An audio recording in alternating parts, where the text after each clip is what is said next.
Okay, this is video 2.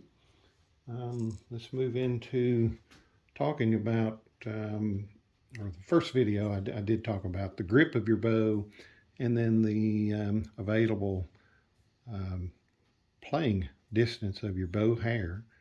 And I recommend starting at the midpoint between your index finger and the tip of the bow. That's where I usually come back to start playing. You can use this little area down here to finish a long note, but I usually stay away from there when I'm playing. For my longer notes, I control that. If I know I've got a really long note, I control that with the speed of my bow. And we're going to get into talking about that today. The bow speed, which speed should you use for each note? And that's something that's always going to be variable.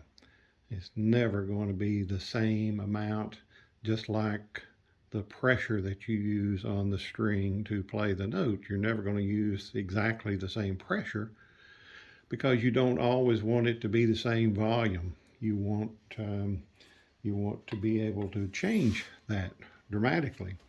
And that is pretty much how you add expression to what you're playing. You've got to learn to play a nice quiet note and then increase the volume.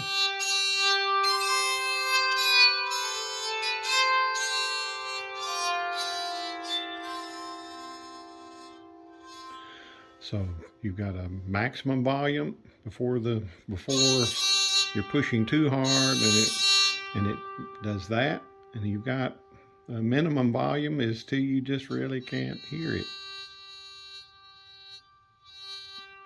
So you can get really quiet. That's all done with the pressure of the bow on the string. So starting, if you want to try an exercise, starting with your bow at the midpoint there, and just any string, just stay on the one string. But a good exercise is to hold a note out as long as you possibly can before you get to the end of the bow hair.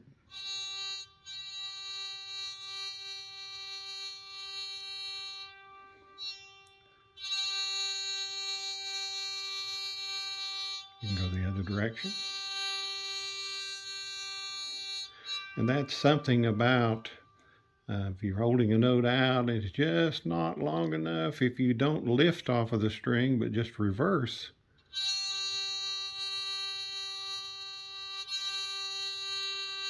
it gives you a little break there in the sound, but not, if you're playing with other instruments, it's not that noticeable. But learning to control the speed of your bow or your bow hair and when you're playing, that can go a long ways toward getting a good technique. So if I were to play that long note, but my bow speed was fast, you see how fast I got to the tip and I'm out of note.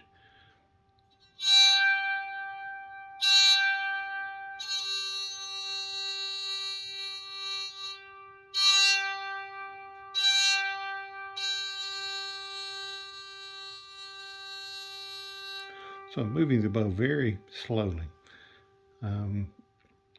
So that's for holding a note out. What if you've got a note that's a fast note that you need to play in a faster tempo of a song? Let me play something a little fast.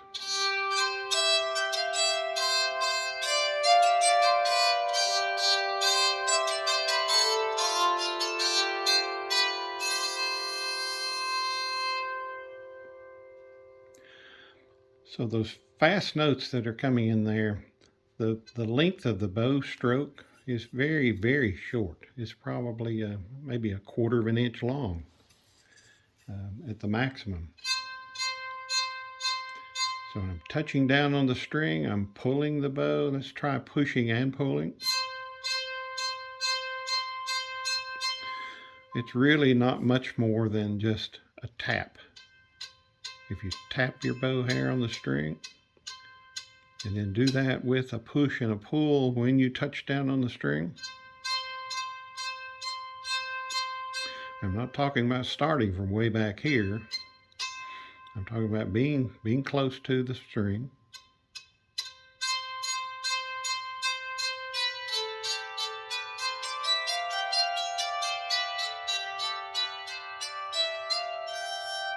It's a good technique to learn, is that little tap with just that little pull, and it's just you pull or push at the same instant that you touch down. I'm gonna slow it down there so you can see.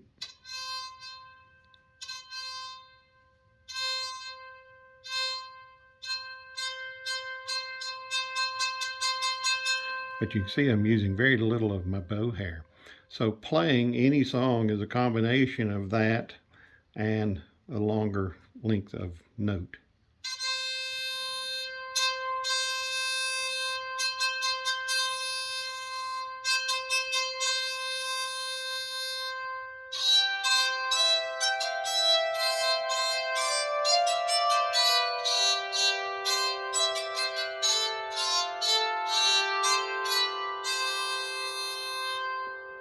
Now, did you notice anything that was the first part, or the A part of the ash grove?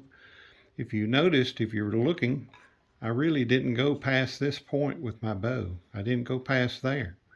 I used about 2 inches of my bow hair. I was being conservative with my bow hair there, so that I do have that the rest of the bow to use when I want to, but also with those fast movements, if my bow stroke is too long, it tends to make the playing choppy. So if my bow stroke for those short notes is strong,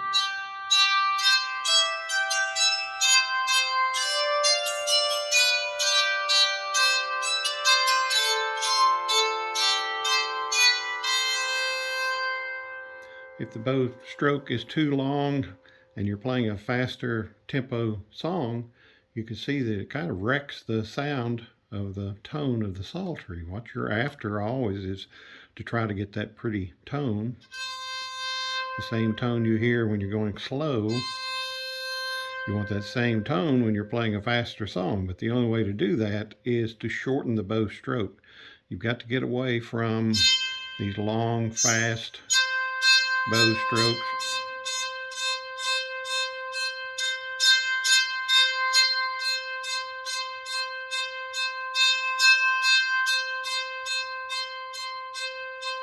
So you see that I'm playing the same amount of time for each note, but with the shorter bow stroke, you can hear that there's a definite improvement in tone.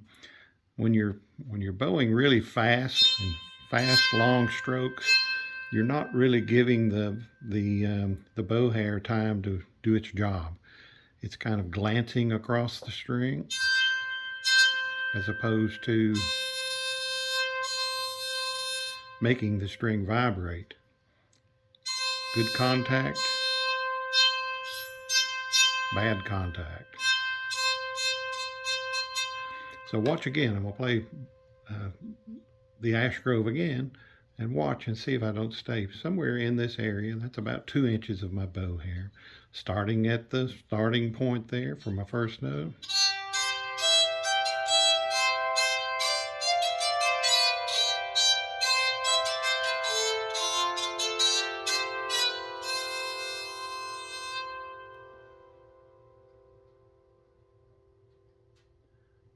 All right, we'll move on to the next lesson.